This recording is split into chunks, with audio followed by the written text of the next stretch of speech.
Welcome to another episode of the Battlefields and Bourbon podcast where we sit, sip, talk all things Civil War history and bourbon and whiskey. I'm Jack, joined as always by my co-host Elijah.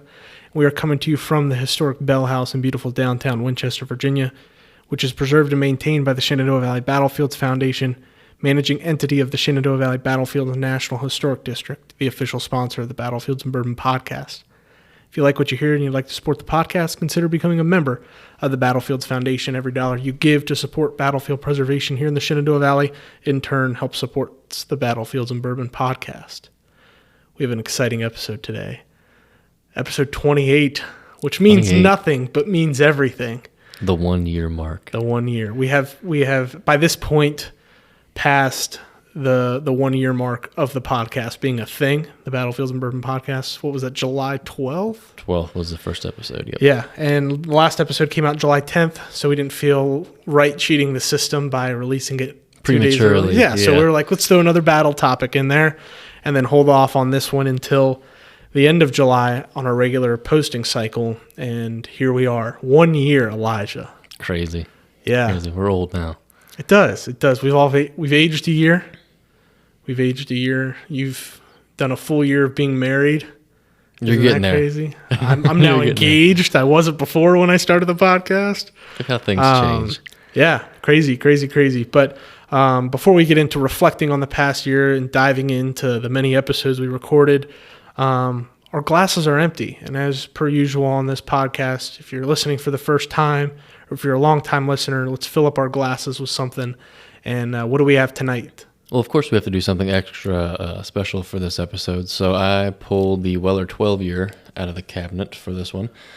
Weller 12 is just a 12-year expression of Weller from Buffalo Trace down in Frankfort, Kentucky.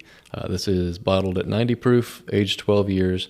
It is their wheated mash bill, so it's the same mash bill as, Pappy Van Winkle and obviously the rest of the Weller lineup. So no cork pop this evening, so that's kind of disappointing. It's just a crack. It's just a screw top, so it's nothing. There was a good crack in there, though. I'll give it that. Just a little bit, but I will say I did have a little bit of this back in April when I dug that VMI button. Yeah. Because I had told myself if I dig another nice relic, that would be my celebratory pour. So when you dig a VMI button like that, you have to celebrate. So that was just a little sneak peek into it. So I do know what this one tastes like. But this have we had Weller on the pod before? Not yet. Okay. Not even special reserve. We've got full proof on standby as well. So we did. Didn't we do a? We did a clip, but we didn't post it. We never posted it. Yeah, never posted it. So that's still in the vault. In the vault, as of now. It will not be from the vault. It'll be in the vault. Yeah. Give it a nosing. This one's really sweet. It's like very sweet off the nose. Caramel popcorn type of deal, but very soft as well. It's not overpowering by any means. And obviously 12 years and 90 proof, it'll be mellow. See MSRP on this. Don't quote me on it, but I think it's like $37 up to about $50. It depends on the state and like your taxes and stuff. I paid $55 for it. Yeah. So I got it at a deal. Let's give it a try. Mm-hmm. Oh, that's smooth. Yeah. Wow. No punch, really. No, it just goes down so easy. That's what I love about Weller products, but especially the 12-year, is like you've had the special reserve, you think that goes down easy. You add some extra age to it, and it's just like water. But there's a lot of flavor. That is scary how that is like water. That's terrifying. Yeah, I wish it had more of a punch because that's what we're used to here, but something aged 12 years is pretty crazy that's how it's hitting you. You're getting caramel. You're getting, I get butterscotch off of that one, too. Yeah, you're getting those sweet caramelized, butterscotch, things like that in there. And it sits, and it's not like you're getting a punch of fire or splinters, as I've said, with the proof, obviously, because it's low. That's pleasant. Yeah, no, wow. I love it. It's got a nice, like, lingering finish, too. Like, how some of them that we've had, like, the flavor kind of dissipates pretty quickly. No, this one sits there on the back of your tongue for a little while, and it's like it's a good one to enjoy for an evening's worth of sipping. But this is great. Yeah, and like I said, same mash bill as Pappy. Same age as the Van Winkle Lot B, just a lower proof. So, I mean, same age, same mash bill, just lower proof. So we're drinking Pappy? I wouldn't say that, but more. I think Elijah said we're drinking now.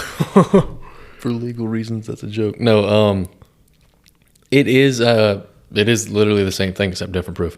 And I'm sure that they are aged at different positions in the rick house, like we've said before. Usually the Pappy barrels are. And you've had both.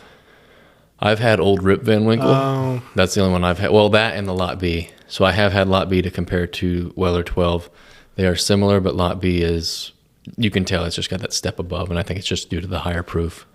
But also their positions in the rick house are different as well. Most of the Van Winkle barrels and stuff are going to be on the bottom floor towards the center, just so they have that more consistent flavor profile and that deeper, little oakier flavor to them. But even still with these, you don't get a ton of oak off of that. It's just more of your sweetness. It's the sweetness. There's not a lot of, oak. Now, granted, you do get your sweetness from the barrel char and all that good stuff, but it's not that kind of sweetness. Not the standard bourbon oak. It's the wheat coming through on that one. It's just like very light and mellow. Yeah. No. But, yeah. I don't know how you couldn't drink this whole bottle.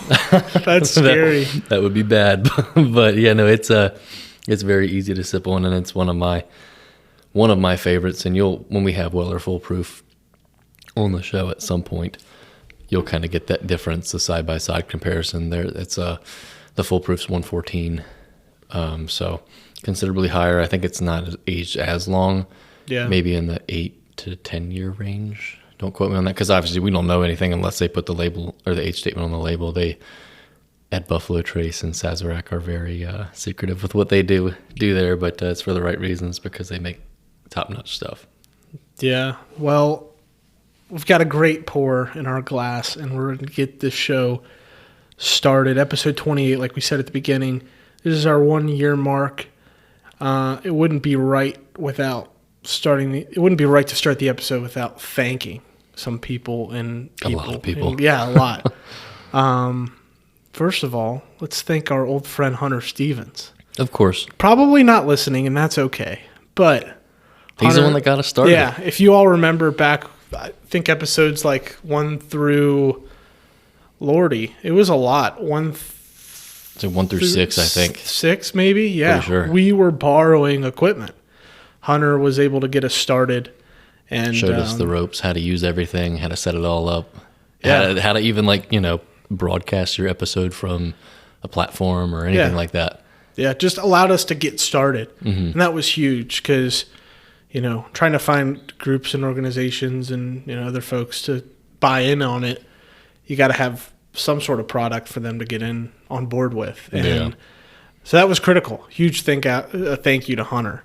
And then also, we'll obviously thank our sponsor now, the Shenandoah Valley Battlefields Foundation, and their support. Thanks for believing in us. Thanks for believing in the dream. And it was definitely a lifesaver in a way when it came time to lock in on an organization and a group, and they were there and they believed in what we were trying to do, and they still do. So great group of folks there. Like we say all the time with the podcast, if you want to support us, consider becoming a member. Many of you all had. I've gotten the reports back. There's a good amount of you that have actually, listened to what I say, which is, surprising. Listen, and you took it to heart, and you actually became members. So if you're listening, and like I say, you like what you hear, go online, shenandoahatwar.org, and there's, ways to give and membership. And then there should be a little note thing at the bottom of the membership page, and just put in there Battlefields and Bourbon, or a little note about the podcast that you came from there. And that's how we know you guys are, doing, wanting to take the extra step and support the show. That's always one of the coolest things too, is to see that we've got that kind of reach and influence. It's like we're just two guys talking about something that we enjoy, and people are, taking what we're saying and acting on it. But I mean, it goes without saying, but I mean, we need to say it. The battlefield preservation is a huge part of, the podcast, because these battles that we're talking about, if they're not preserved, do you want to go visit a housing development to go see what we've been discussing? Like, yeah, go visit this battlefield. It's under houses now. Or would you rather go to the actual place where it's still untouched by progress and you can kind of relive the moments that we're talking about in real time? You can visit it, you can view it, you can walk it in cases. Except for Gettysburg for now. Yeah, stay on the trails, folks. Stay on the trails. So, yeah, huge thank you to the Battlefields Foundation for their support. And also, thank you to History Fix, another kind of, another sponsor of the show. You've heard us shout them out in previous episodes, but History Fix is this online, digital media platform where you can view many different shows from different eras, first century all the way up to modern wars and modern conflicts and historical events, shows, series, documentaries, movies, things like that, all on the History Fix platform. I'm a History Fix subscriber, and all listeners, like we've said before, continue. You can all get your first year's annual subscription 20% off by using code Battlefield, BATTLEFIELD. That's code Battlefield. When you get your first year's annual subscription, you'll get 20% off. So we encourage you to do that. And the reason is History Fix is a great platform. It's a great resource. I know I've used it in preparation for episodes, and I encourage you all to support that. It's a great, idea, and they're actually, it's benefiting not just the viewers, but the history world too. They support preservation projects and history, projects across the world. And you've got like your movies. So if you're feeling a movie or your documentaries and stuff, they've got everything. Yeah. And it's you can't go wrong there. And we've talked with, not naming any names, but we've talked with some folks at History Fix, and they've been really supportive, especially in our early efforts of helping us with some logistics and some behind the scenes stuff. Just general advice. Yeah, general advice, which has been huge. It's worth thousands of dollars in our minds, the advice they gave and continue to give. So they're a huge supporter, and they'll be helping us with some special episodes here coming out pretty soon. But huge thank you to them, as well as our listeners, and we can go throughout. But Cindy P, who came on the episode, the St. Albans Raid episode, Chris G, supporting us with some bourbon in the past, Seth W, just being a great supporter, touring battlefields with us and stuff. Yeah, Lucas C, Tucker with Eight Shires Distillery out there, just being a great supporter, reaching out, communicating with us. And we wouldn't, on top of that, being a distillery, we have tons of distilleries that support us in one way or another. Yeah, no, these guys are awesome. Yeah, the huge thank you to the distillers, specifically like Broken Barrel, Seth, coming on early. Believing in the cause so early on. That was at episode 5. Yeah. Coming in, we had no we were a no name at that point. Yeah, still are no name, but really a no name. You couldn't even find us when you searched, I feel like. And we were able to get connected with Seth at Broken Barrel, and just coming on from California. That was our first time doing a Zoom, and our only time so far for an episode. And we made it work, and it was great for believing in us, coming on and chatting with us for an hour. So that was the time of day. Yeah. This evening. And a great product, great distiller. I still got to get another bottle of that. That stuff is so good. Yeah, we're running low on that here. So Seth, if you're listening, please support. Continue your support. Devil's Due for hosting us up in Jefferson County, letting us come on a couple episodes ago and record there. That was fantastic. That was our first distillery off-site distillery only episode. Yeah. Wiley and Ken and the gang over there. They were so accommodating. Thieving samples straight from the barrel and all this other stuff, just letting us try all their unreleased products and stuff. That kind of hospitality is, it means the world to us, because we're just like, two adults trying to, get our feet wet with the world of whiskey and all this other stuff. And these folks at these distilleries are, welcoming us with open arms and trying to share their products with us like that. That's awesome. Yeah, and educating us, which is huge, like Elijah said. And just great guys there at Devil's Due. They're my hometown team for me, the local group I love. Right. And then, but not so local group, but a one of our favorites, Weldon Mills. That distillery only episode we did, Elijah and I. Yeah, Bruce was a good time. Yeah, Bruce was amazing. If you all listen to that episode, I mean, him in person with the headphones off and the mics off, he's a funny guy. Funny guy, sure. Full of energy, and just huge, just a big lovable guy. Yeah. And we had, being able to tour their distillery, tour their the mill building the itself. mill building. Oh my! It was an amazing experience. Elijah and I left the valley at like 4 in the morning. Yeah, to go down there. We planned that out a couple months in advance, and made it a day trip, and it worked out. And then proceeded to film the Newmarket episode that afternoon. Yeah, that same in day. Newmarket. Yeah. So huge shout out to Weldon Mills, and then we'll get to these other distillers as we go throughout. But West Bottoms, Peerless, helping us with the reels, some other digital content we've been trying to put out. Yeah. Huge shout out to Alex at West Bottoms for that, because we had been in contact for a little while as far as, what kind of episode idea do we want to do. And they had said, how about, Westport? It's a local battle for us, and we love what you're doing and the history of it and everything. And I mean, the fact that they've continued to support us even beyond just doing their episode, they're just genuine fans of the podcast. I mean, that means the world to us. So, I mean, shout out to them. Yeah. And maybe one day we'll make it out to Kansas City to visit what's left of the Westport Battlefield and then pop by the distillery. Yeah. Peerless Willies, who we haven't featured yet, but they've been supportive. It's coming. We just got to line up the guest. Product. Castle and Key, being super supportive, as well as Southern Distilling. So a couple names you haven't probably heard on the episodes yet, but they're in the works. Just here in the past couple months, just coming in, we wanted to make sure they got some love. And then just some numbers for you guys.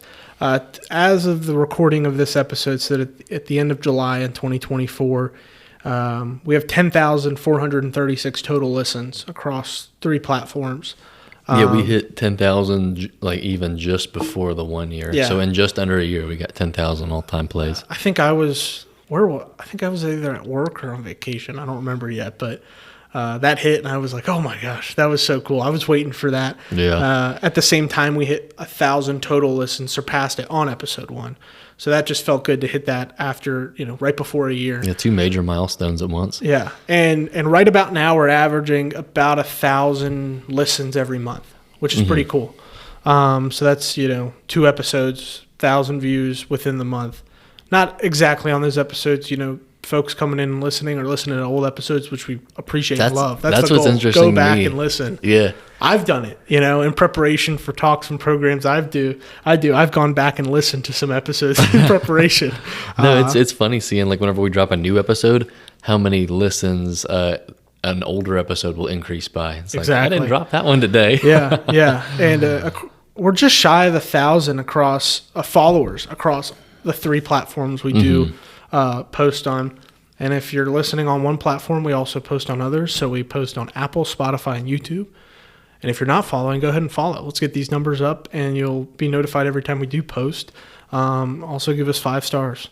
And then our socials, just in case you're wondering what our socials are, we're just shy of 6,000 followers across our 3 social media platforms. So that's Instagram, Facebook, and TikTok. We got on the TikTok beginning of May. Beginning of May of this year. Up almost to 1,000 followers. TikTok's already. got some crazy numbers though. So yeah. But that's pretty good. We're super happy. So across our posting platforms as well as our social platforms, we've got just shy of around 7,000 total people following. So that's refreshing to see, and it's continuing to grow. Mm-hmm. So until we do something wrong, we're just going to keep doing what we're doing here. So that's one last thank you. We don't have guns to our head. We are doing this genuinely. We'll thank our significant others. Elijah, if you want to thank your wife. Yeah, absolutely. I'd love to thank my wife Abigail for just bearing with me through. Surprise! I'm filming an episode tonight. Won't be home for a couple hours. That kind of thing. She's been very patient with me throughout all of it, and very supportive too. Yeah. Her, my mother-in-law, they've both been tremendous as far as just encouraging what we're doing and just trying to be there in any way that they can, as well as like I said, just being patient with us as we spend our evenings every other week shooting the shit and that sort of thing. Yeah, my soon-to-be wife, my fiance Hannah, God bless her, she deals with me a lot. So thank you for letting me do this and putting up with me in all these Civil War things I do in my life. Sometimes I catch her listening, so she can't say she doesn't love it, because I think she does. So huge thank you there. But without further ado, the way we were kind of going to structure the rest of the episode was by going through all of our previous episodes, not in detail, but just kind of some highlights and behind the scenes stuff.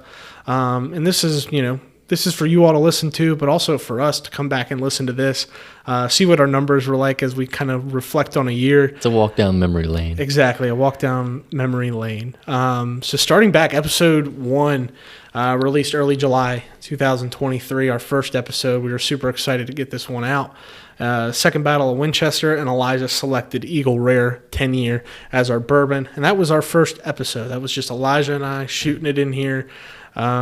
And just, seeing where it took us. That you'll tell by the intro, it's very candid. We just hit record and then actually uploaded that. And personally, if you ask me, I love that intro. I thought it was good too, yeah. I love my intro. I love the candid intro. But we kind of had to reflect. And if there's any first-time listeners listening, we were like, well, if that's the first thing they hear, they don't really know what the show's about. If they decided not to read like the bio or anything like that, we want to make sure we kept it pretty regular. So we did, transition out of that. I'm sure you noticed. But listening back, I was like, that's gold. I love that intro. Yeah. Just so genuine. We're nervous. We're hitting buttons. We're hitting controls we have no idea what to do with.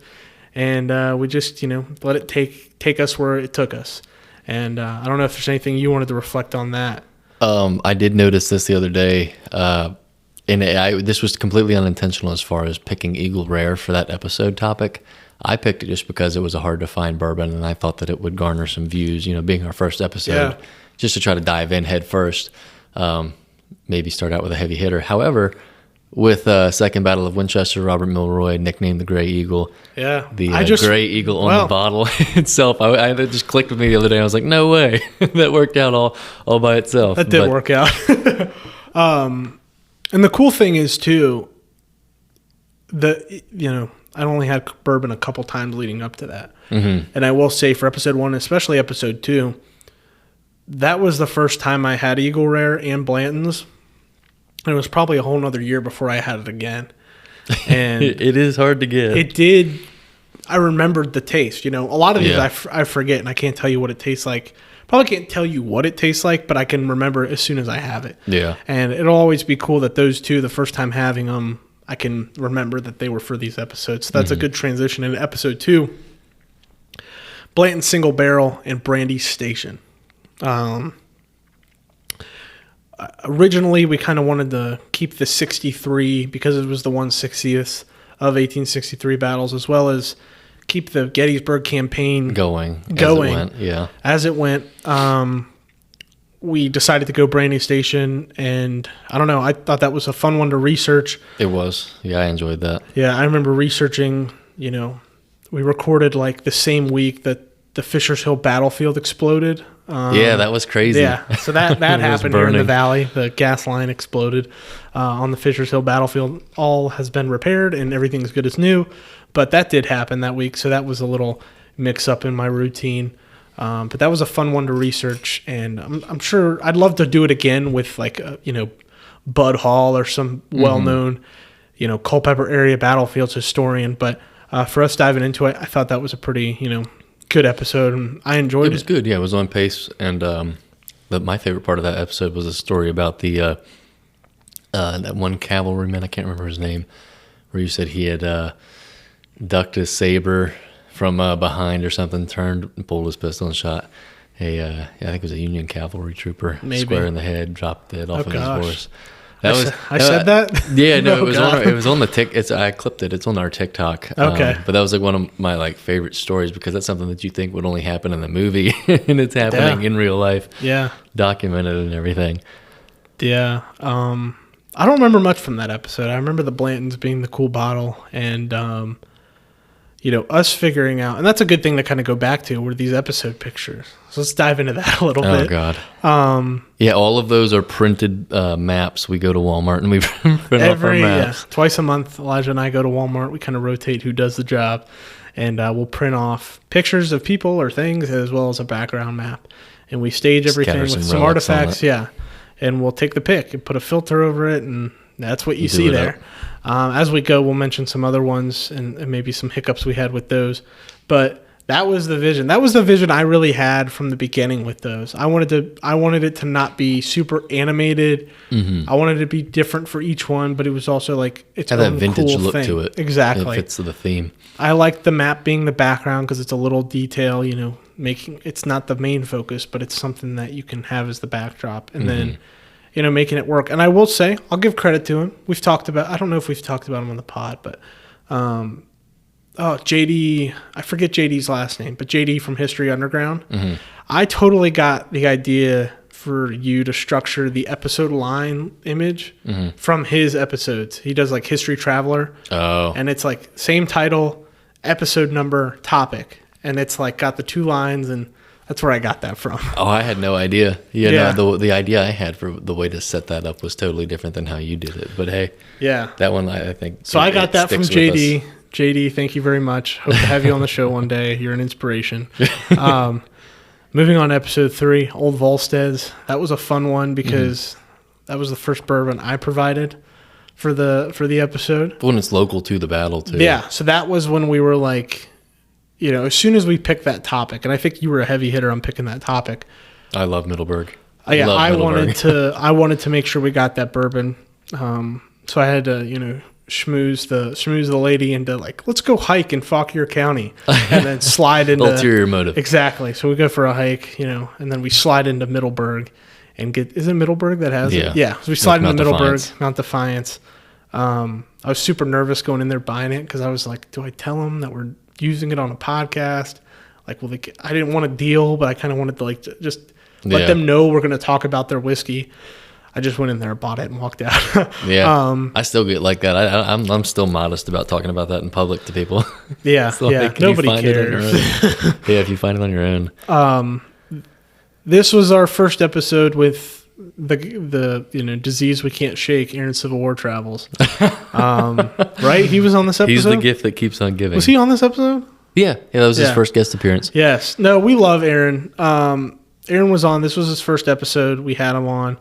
And, we've had him on ever since with other topics. He's a great storyteller. I think people I hear all the time. Captivating young man. Love his accent. His, deep southern Upper Valley, that accent. And he's super passionate, super knowledgeable. He's a great friend of ours and good friend of the show, obviously. He does his own thing, but he's a guest co-host. Like when we're going to have Aaron, he'll be on. And old reliable. Oh yeah, he's what's an old reliable whiskey? What can we call Aaron? No, you're blanking. Buffalo Trace. He's our Buffalo Trace. Eagle Rare, any of the 3. He's our Buffalo Trace. The only thing I don't like about this episode picture is you kept that belt buckle in the red film. I know. It's okay. It does make it pop a little bit. Yeah, it does contrast it. I just didn't want to. I don't like not that I don't like touching it, but I don't just because the less you touch it, the better. No, fair enough. Plus, that's actually like a wood table behind there. It is. Like you went really raw. It was. With the... Because at that point we were so early on, it was like I'm just trying to experiment. We were still figuring it out. Yeah, I was experimenting with the backdrops just to see what worked. Yeah. That was a fun one. Don't remember much of that one either, but I know it was a good show. Episode 4. Kernstown, Mike Robinson. Catacton Creek, Ragnarok. Yeah. That was a good one. I really enjoyed that. That was good. Ragnarok. That was... The variety of finishing on that with the maple, the cherry, and there was one other, I think. Rum. He has maple, cherry, and rum. That's one I'd like to go insane. Back to. Yeah. I haven't sipped on it since. Yeah. And for a rye whiskey, it does not have that spice like a rye. It's just very, very sweet, but it's so good. Yeah. So that episode was good. Mike's a good friend of ours. Great storyteller.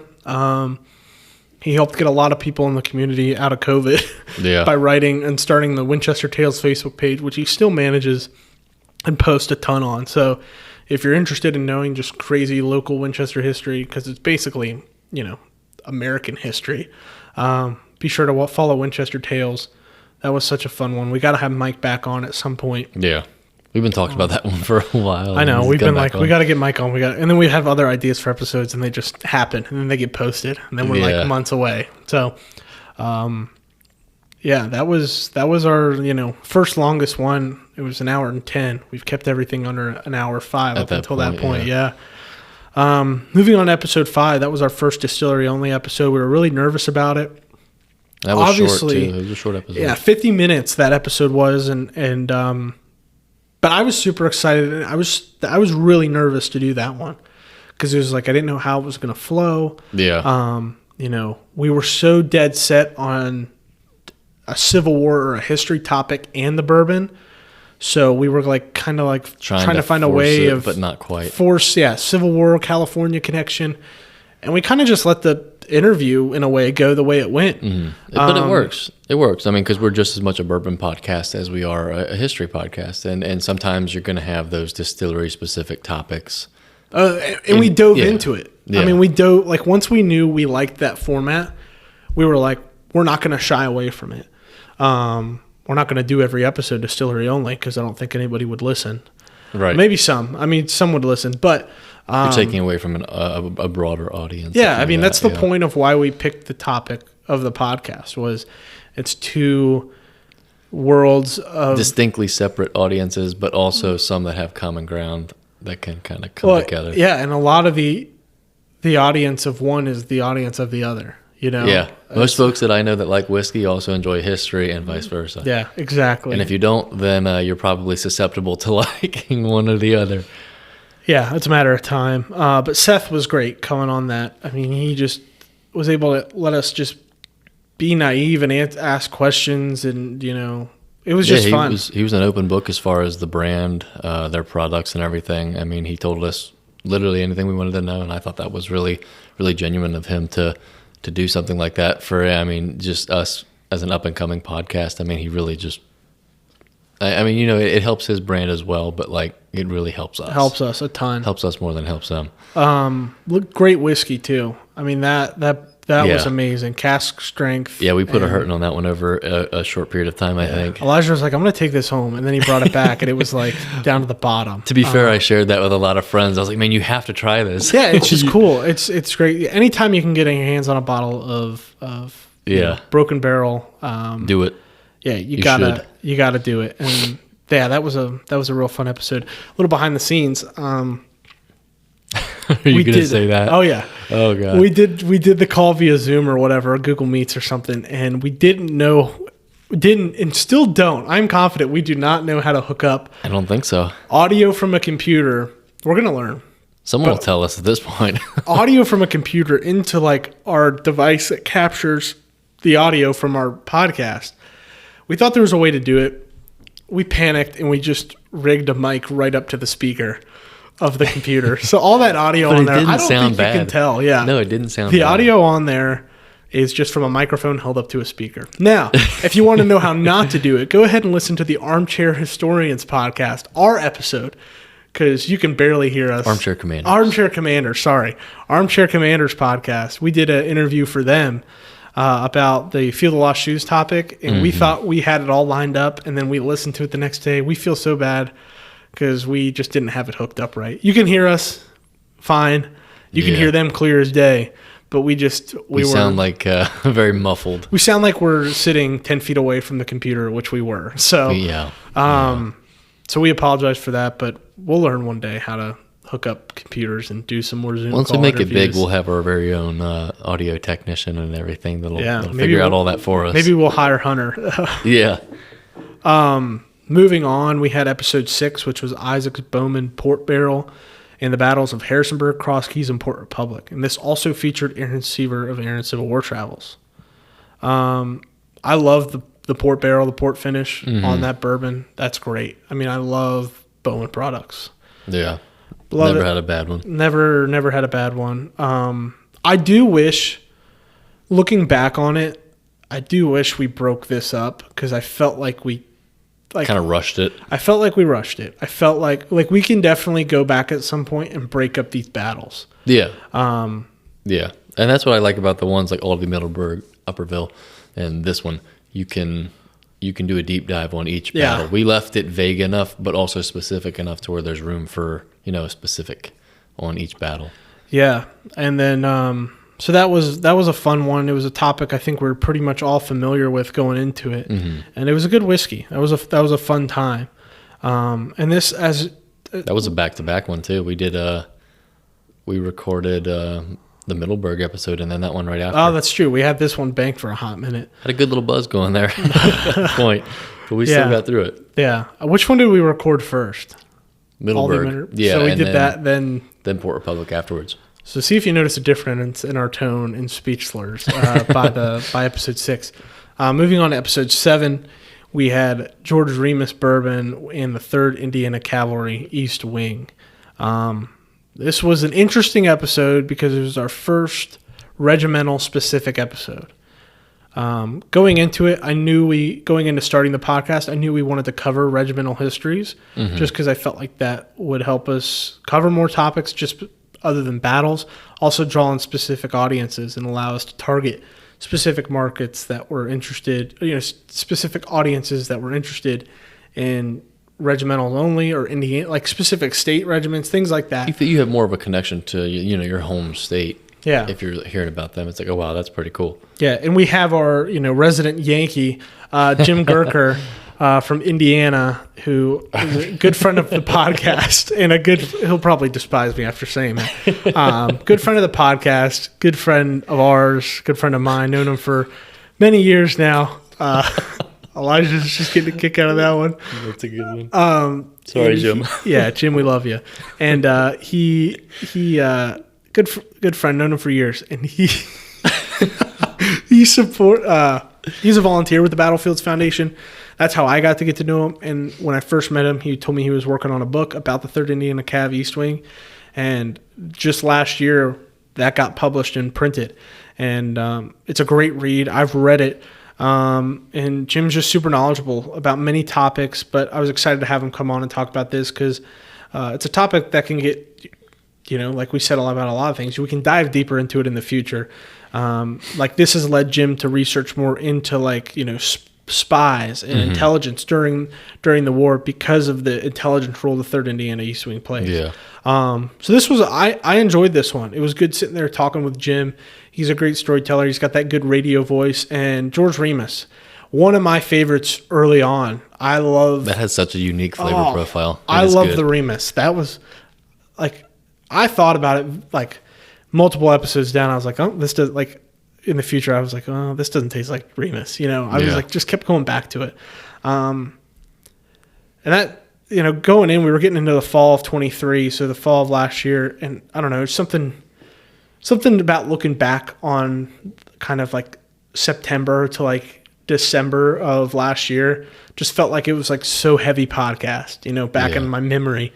Because we went right back into October with episode 8, 4 rows of single barrel strength in the 19th Indiana Infantry at Gettysburg. So another regimental, specifically their involvement during the first day and, this days following of the Battle of Gettysburg. And we had on, Uncle Phil Spoggy. Uncle Phil. He, a legendary historian, does not get enough credit, I feel like, in the history world. Maybe he does, but I feel like he doesn't. He's a beast. Phil is a beast. I just saw Phil last weekend, just full of energy still. He's a savage in the world, and he's just, he's great. And this topic is this episode specifically is climbing the charts. Episode 8, you guys are loving it, that you're listening to it. New people are clicking on it. It is rising up the ranks of the list. At one point, it was our 4th best episode. I think it's number 5 now, but it was. Don't tell Phil that. It's up there. I told him on Saturday, I was like, you're number 1, dude. You're number 1, You're literally Phil. number 1. This was it's such an interesting topic, and Phil was so well versed in this topic that it was just he was telling that story, and like it was like I was watching a movie, the way he was telling that story. And I can tell you, I don't remember much about the 4 Roses. I feel like it was good. Don't remember much. It was good, I promise. Okay, but I will say just so you all, that's an hour and 17-minute episode. I think up until that point, that was tied with episode 6 being an hour and 17. So this is another long episode in our vault. But we probably talked to Phil for like 2.5 hours leading up to the recording. So Phil shows up to the beautiful Bell House Studios in downtown Winchester, Virginia. And we're just talking we're supposed to record maybe at like 7. I don't think we record until like 9 o'clock maybe. Or it's like he gets here at like 6 or 5:30. Yeah, it was a little later. We had a long conversation. A long conversation. We were just that's talking. The case with a lot of our guests too. By the time Mike Robinson, we talked to him for like 2 hours leading up. Jim, I think we recorded during the day, which didn't feel like we talked forever, but we did. And like Elijah said, a lot of our guests, we just chat up a storm. Yeah. I mean, but it's awesome because it's like a lot of folks that share the same interests as us. And this is our first time meeting them sometimes too. Like that was my But it feels like you've known them forever. Oh my gosh, especially when you leave, you know. Mm-hmm. You know, we build great relationships with our guests. And that's why we love having new people we don't know on. Just because there's so many people in the history field. We know the people we know, but we love to meet new people. And I had met Phil a couple times before this. I don't know, had you ever met Phil? Not personally, but having shot with the NSSA and everything, I knew who he was. He's a beast. And he wouldn't have known who I was, but I think I knew who he was at that point. So being able to just sit in here with the mics on or the mics off at times, and just chatting with him like that. I think I laughed so hard with him because we were just telling stories and just laughing so hard with Phil. He's a great guy. We'll have him on in the future. For some other topics. Could hear the bloopers and like the behind the scenes. Actually, you can't. When the mics I'd are lose cut. a sponsorship if we That's not allowed. Yeah. Moving on to number 9, 1792, Bottled and Bond in Metal Detecting and Archaeology. That one was not our best episode. And I enjoyed recording this episode. I did too. Well, I mean, obviously I did, but this is one of my, I can't pick top 5, but this is one of my top episodes. I love this episode. I don't think it gets enough listens.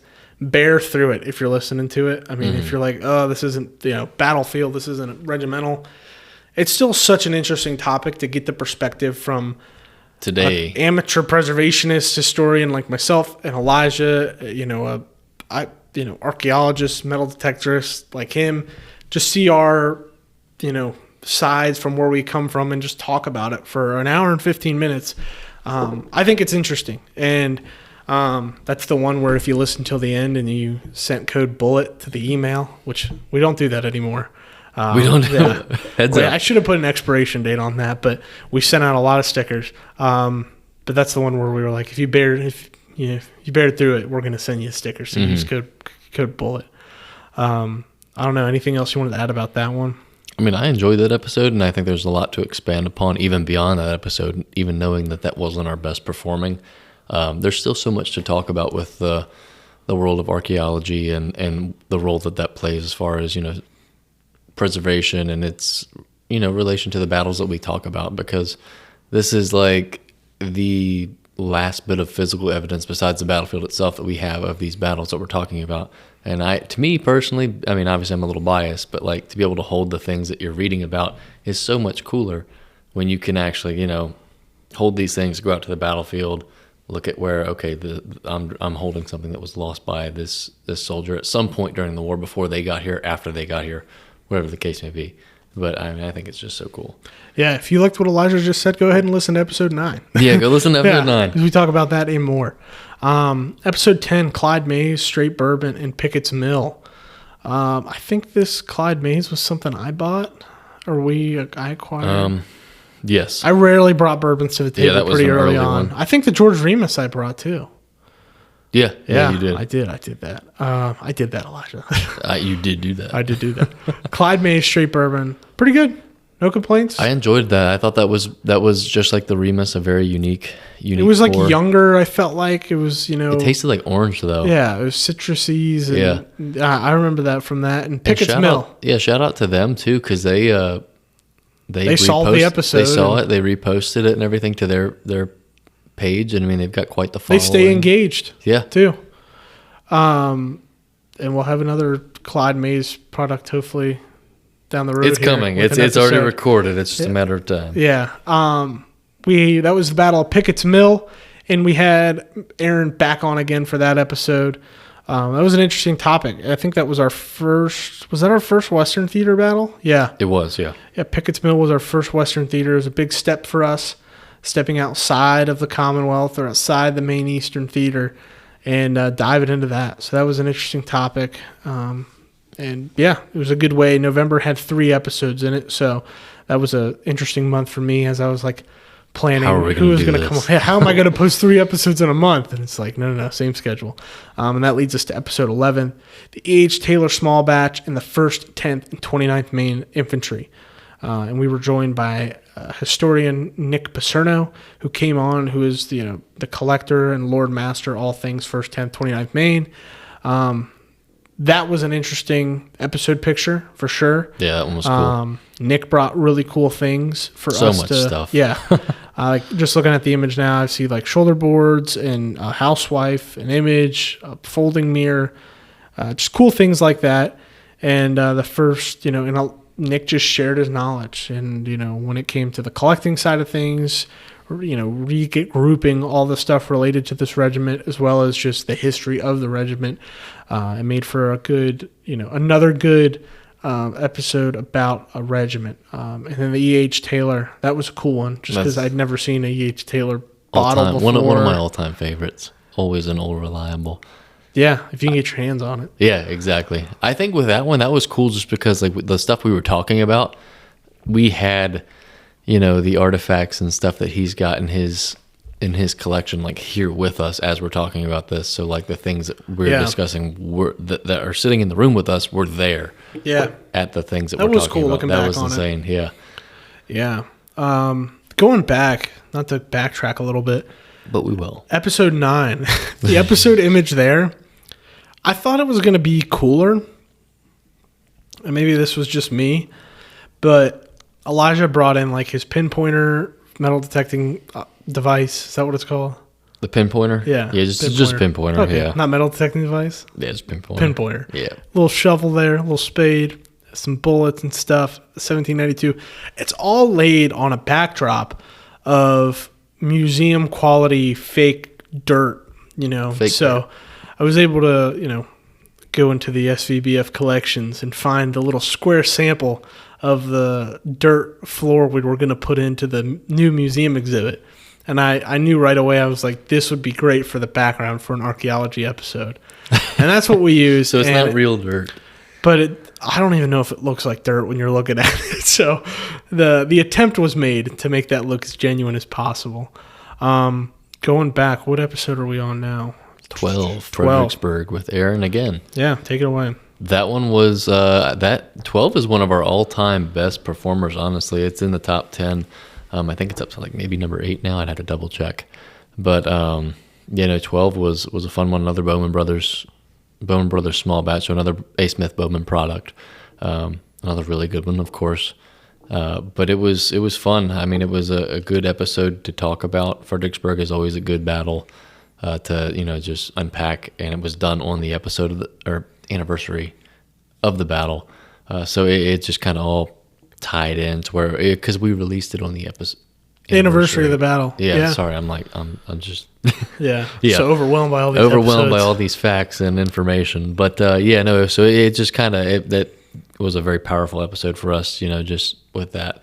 But I enjoyed it. I thought it was fun, and always cool talking about that battle just because of all the history behind it. Yeah, no, I was a little nervous to do a Fredericksburg episode because there's so many other podcasts and other videos and resources out there related to that battle. I didn't want to touch it. Yeah. But at some point we had to. At some point we had to, and Aaron was, willing to be the human shield. The victim. So kudos to Aaron for coming on for that. And that brings us to episode 13, the episode that nobody asked for, the episode of About Us. So the episode where we were like, hey, Merry Christmas. You get to learn about why we started the podcast and who we are. I don't know. Did anybody even listen to that episode? It is at 315 plays now.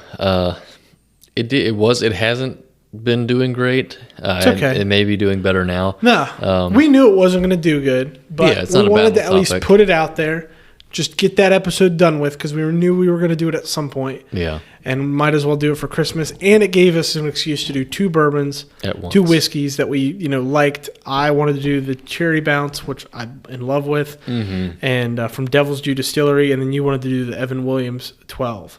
It was just very Christmassy. And I'm excited for our Christmas episode. Oh, yeah, that picture's amazing. Christmas episode next year, or this year, I guess. We'll make sure it's Civil War focused, but I'd love to keep it in ties with the holidays, and I'm sure we'll find a way to do that. Yeah, of course. Of course. Episode 14. 14 with the Old Forester single barrel strength and SBBS.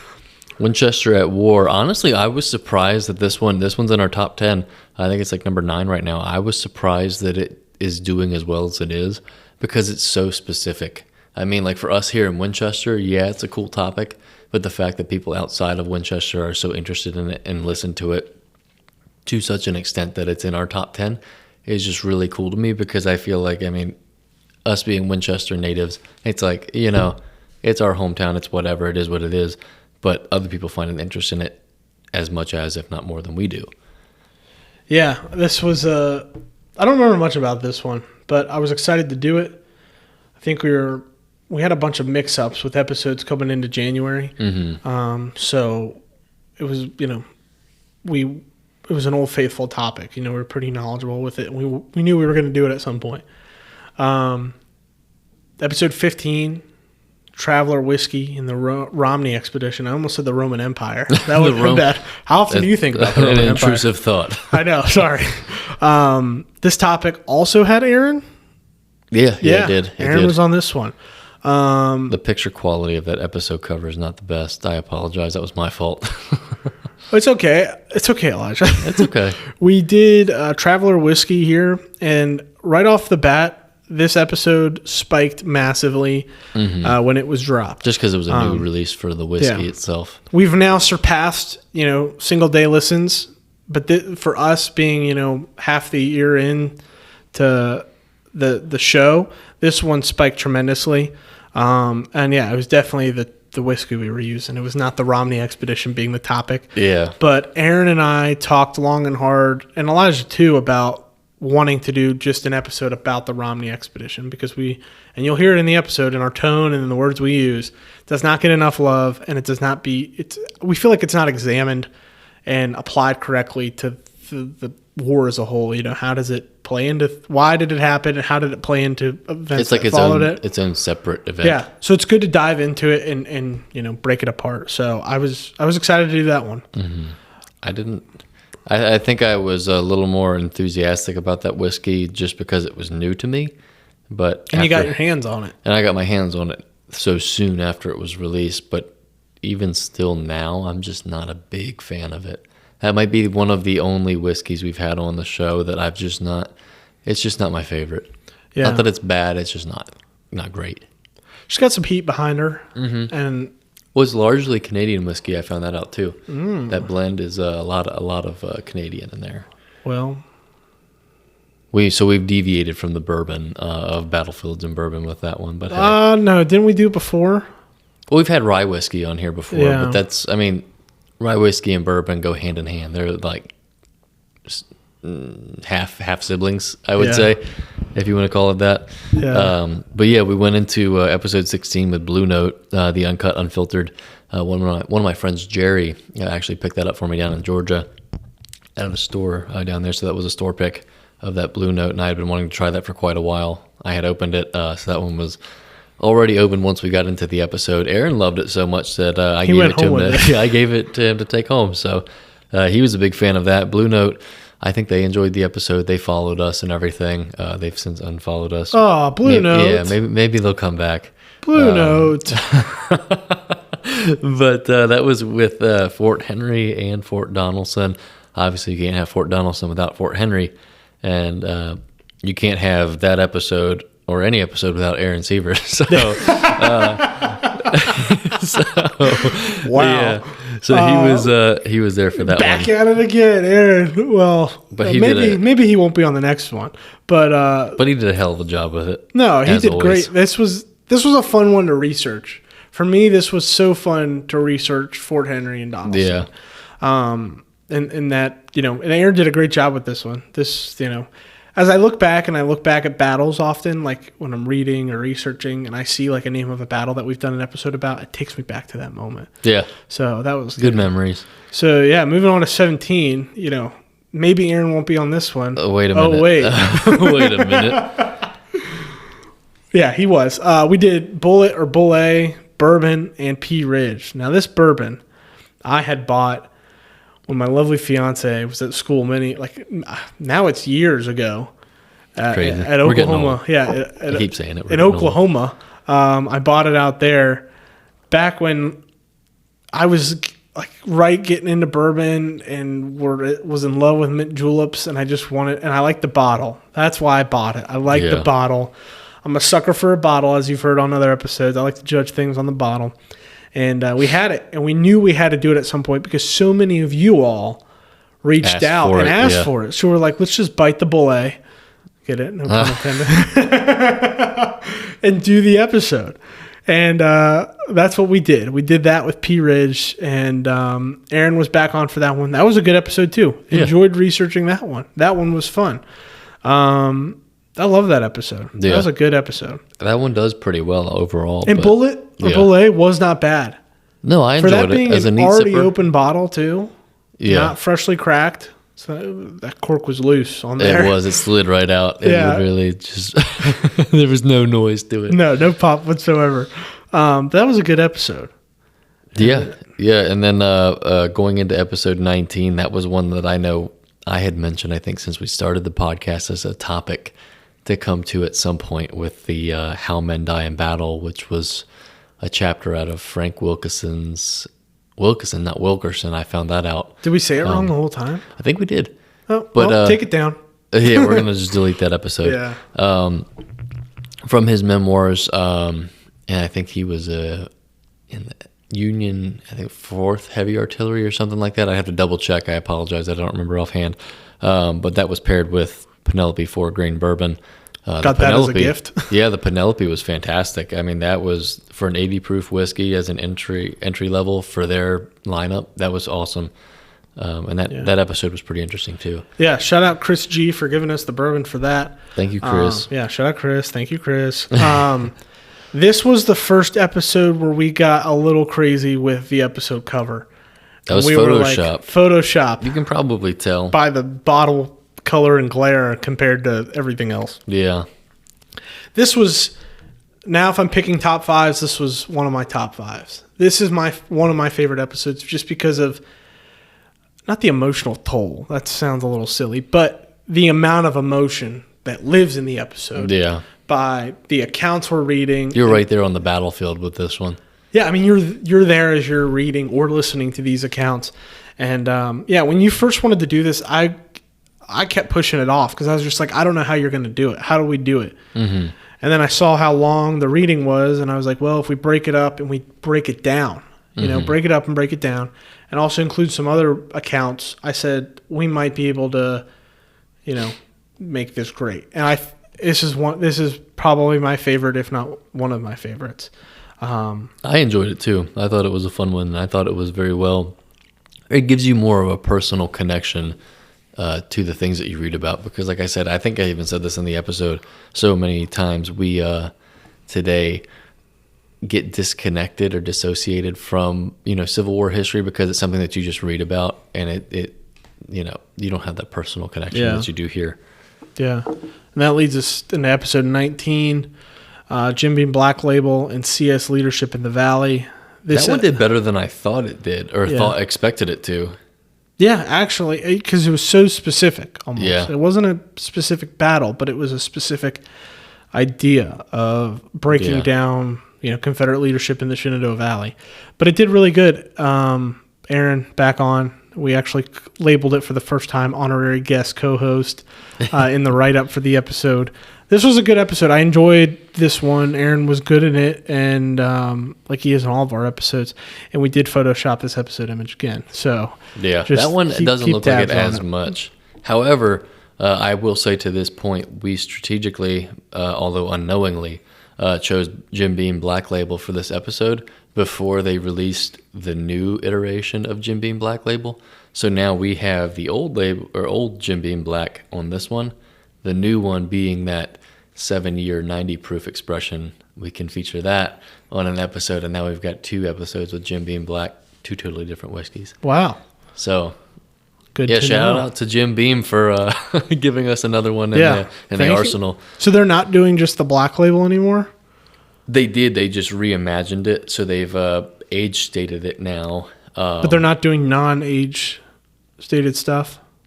They do to some extent, Okay. as far as different products like Bakers and Bookers and whatnot. But the original Jim Beam Black Label, or the one that we're familiar with here in the past few years, was just Black Label 86 proof, not age stated. Whereas the new iteration is now 7 years, and that's in big gold letters on the front, and 90 proof.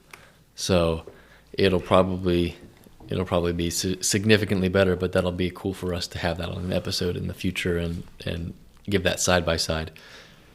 Yeah, well, we'll cover that again. Maybe we'll do union leadership in the Valley with that one. It's coming. Episode 20, Catoctin Creek, Roundstone Rye. I believe that was like the 90 proof, wasn't the high. Think so.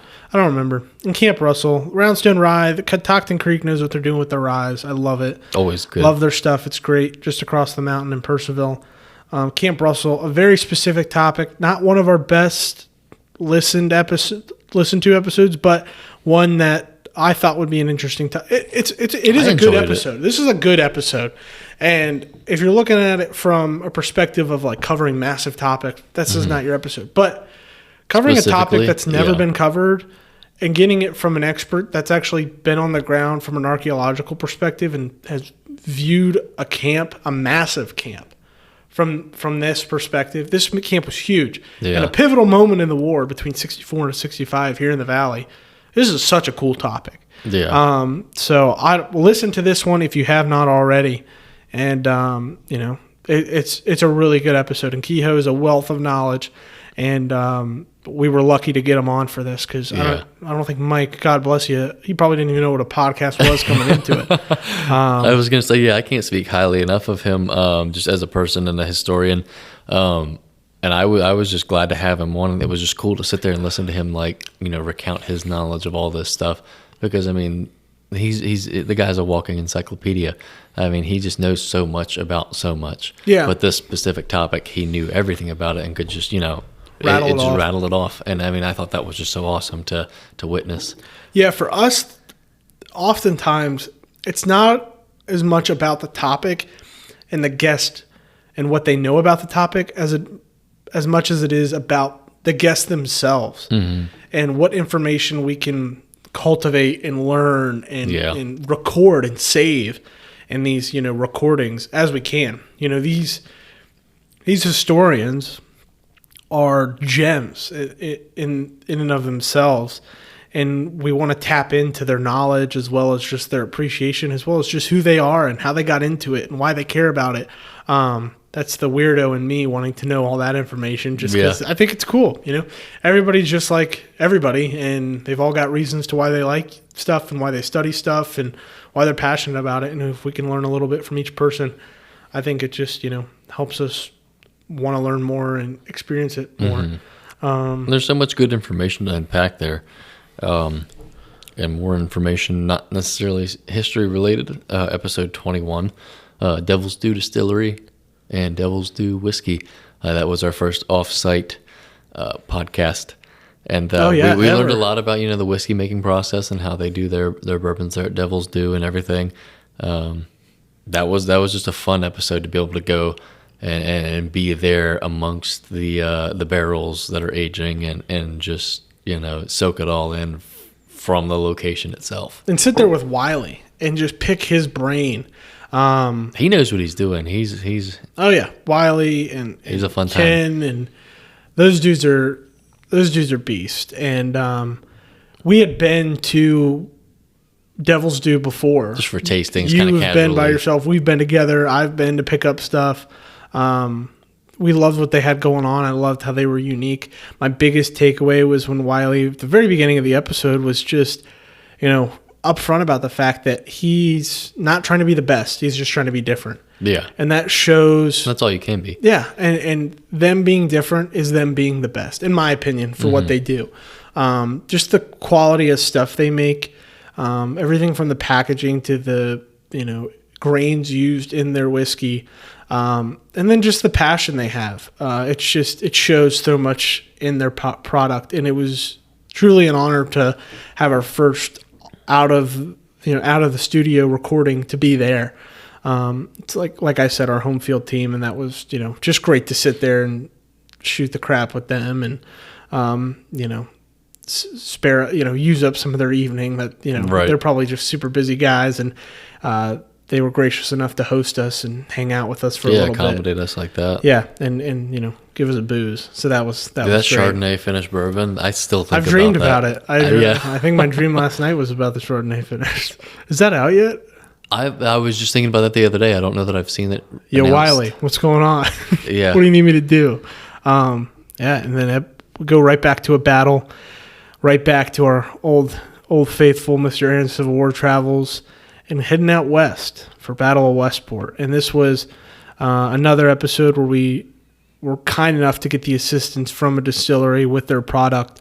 Whiskey and topic. Yeah, so take that one away because you handle those logistics. I know you covered it earlier in the episode, but if you want to shine any more light on it. Yeah, no, Alex and the team there at West Bottoms, they were awesome as far as, providing us with a sample of their whiskey to feature on the episode, but also, providing the episode topic suggestion for the Battle of Westport, because personally I had not heard of the Battle of Westport leading up to that. So I was Me like, either. okay, yeah, once they suggested it, I was like, let me look into that and see what that's about. And by looking into that, he just called Aaron and was like, do you know this? That was one of the things that I did, yes.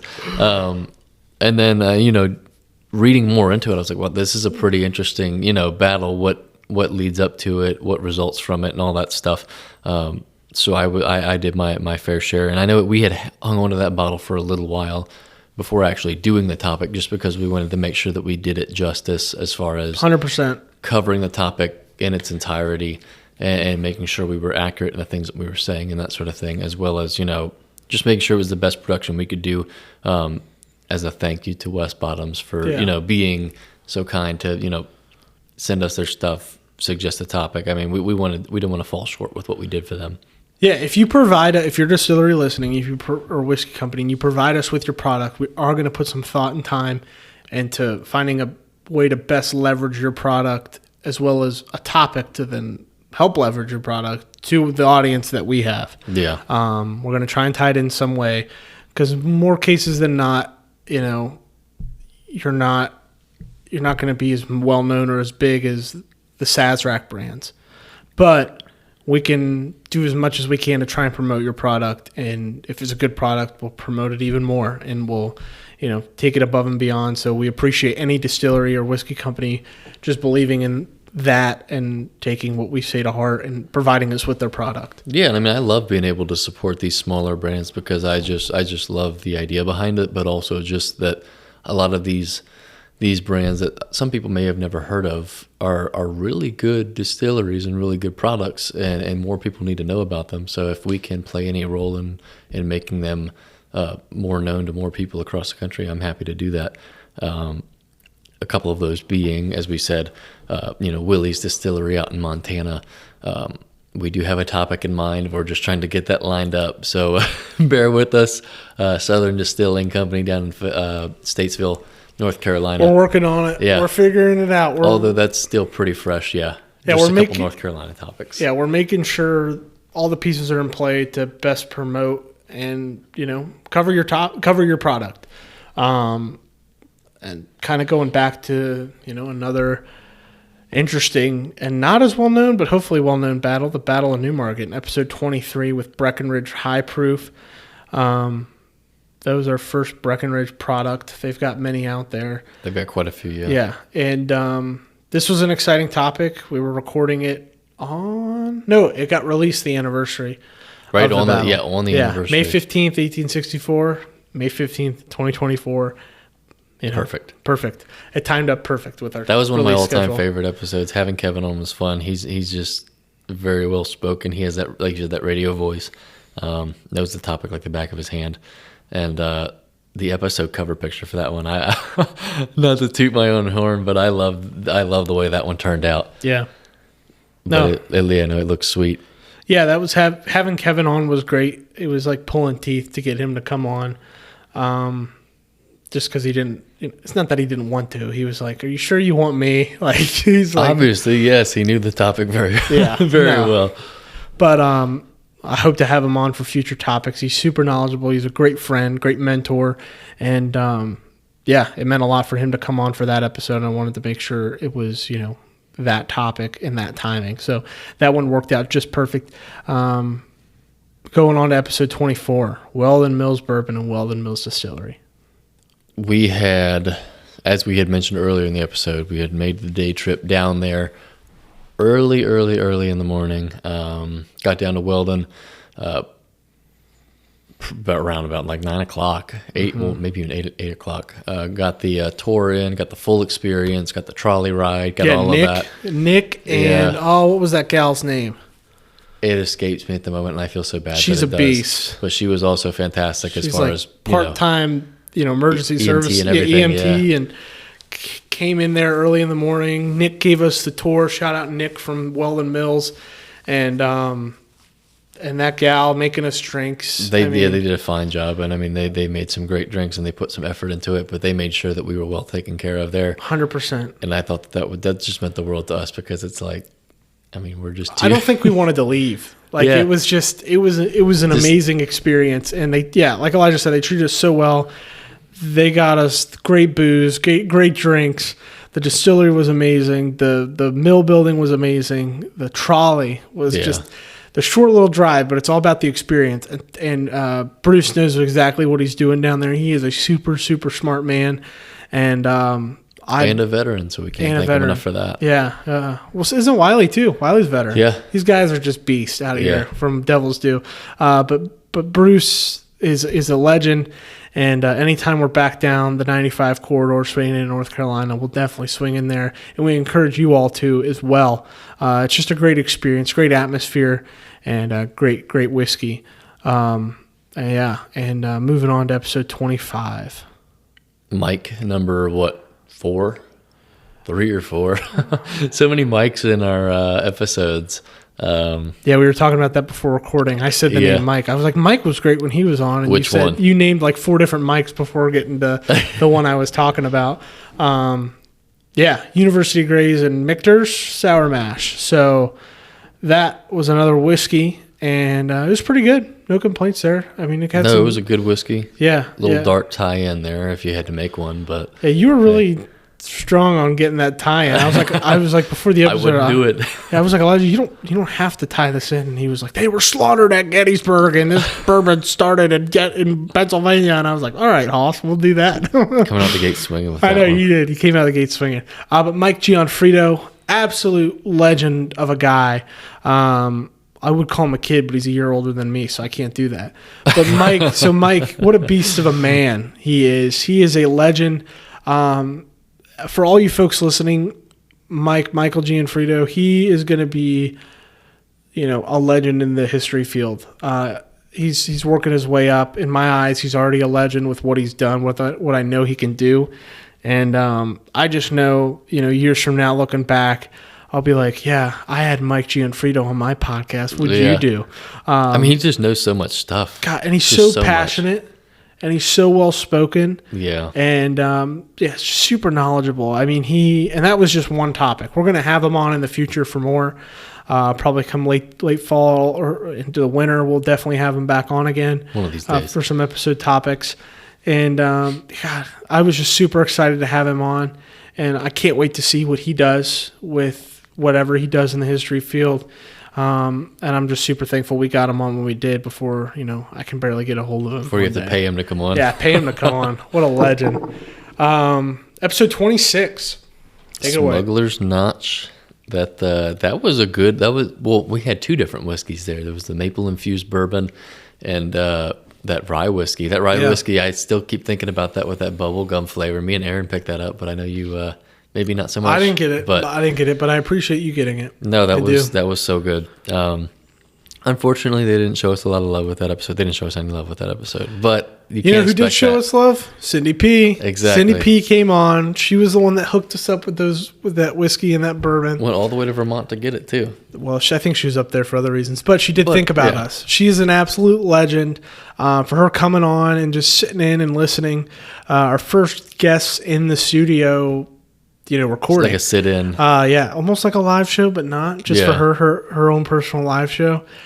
She's a huge supporter of the podcast, and we appreciate everything she does for the podcast, the support and love, as well as what she does, support-wise for the Battlefields Foundation. She's a huge supporter there, and she's just a legend of a listener and a friend.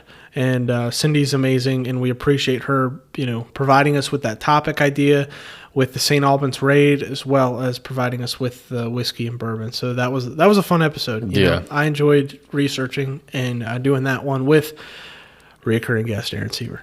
He's still here. He lives. He's living in our walls now. No, I wish that episode did better, just because the St. Albans raid itself is such a cool topic and something that most people have never heard of. And I get where that's probably something or a reason for some people to not listen to it. They're like, oh, I've never heard of this. I don't care to listen to it. But it's such a cool topic. I mean, it's like they did make a movie about it, but they could make another one about it. It's that interesting and so much action going on. I mean, I feel like that's just something everybody should know about if you like history, even in the slightest. Yeah. So, thank you, Cindy P, for that one. The conclusion. Episode 27. Yeah. Elijah Craig, Toasted Barrel, and the Battle of Hoke's Run. This one came out earlier in July, just before we hit our 1 year marks to the last episode that came out. And this was an exciting one because of the movement in the world of preservation of this site. I'm sure you heard me talk about it in the episode, but just to reiterate, there's 10 acres of the area of Stumpy's Hollow, where in that episode we discussed Jeb Stewart's involvement across that ground and what took place there during the Battle of Hoke's Run. And that 10 acres is now, now has the opportunity to be preserved. So it's the Battlefields Foundation partnering with Berkeley County on developing a Hoke's Run battlefield park, and specifically at that 10-acre Stumpy's Hollow site, which will have walking trails, interpretive signage, things like that. So there's an opportunity there, and that happened and, came to light right when we were recording that episode. Yeah. So it was just perfect to cover a topic like that, and hopefully give some folks that were following that massive preservation news to at least learn a little bit more about what we were talking about, what they were seeing on social medias or in their emails, dive a little bit deeper into that topic. And it's a little unknown battle, pretty much. Mm-hmm. You got some beast in there like Thomas and Stewart and Jackson before he's Stonewall. And it's the first battle fought in the valley. So that was a fun one to do for sure. Yeah, no, I enjoyed that episode. And I thought, it's one of those ones that you need to know about if you're going to, know about Manassas and all this other stuff. Yeah, how they all tie in. This is it. This is what leads to that, and it's something that more people should know about. It was a good bourbon to tie in. Well, not really to tie in with it, but to have with that. Just because Elijah Craig Toasted Barrel is good bourbon. You don't need any more of a reason than that. Exactly. So that was our most recent episode, and then including this one, episode 28, a little fact about all these episode pictures we were talking about. I went through before we were recording and counted it up because I always found it fascinating ever since we started doing it. We, as you notice in the episode pictures, the bottles of bourbon are almost slanted in every episode picture to one way or the other. They're almost never up and down, and there's actually only 2 episodes that have episode pictures where the bottles are straight up and down, and those are both our distillery only episodes that are on site. So Welland Mills and Devil's Due, both those episode pictures have the bottles straight up and down. And then for bottles leaning towards the right, this is stupid now that I'm saying it, but I'm fascinated by it. There's 20 episodes where the bottle leans to the right, and there's 6 episodes where the bottle leans to the left. And that 20, including the right, includes this episode 28 as well. So that's a little fun fact there. Elijah, Yes. The future. The future. A lot of different things, nothing too specific just because I can't promise specific things.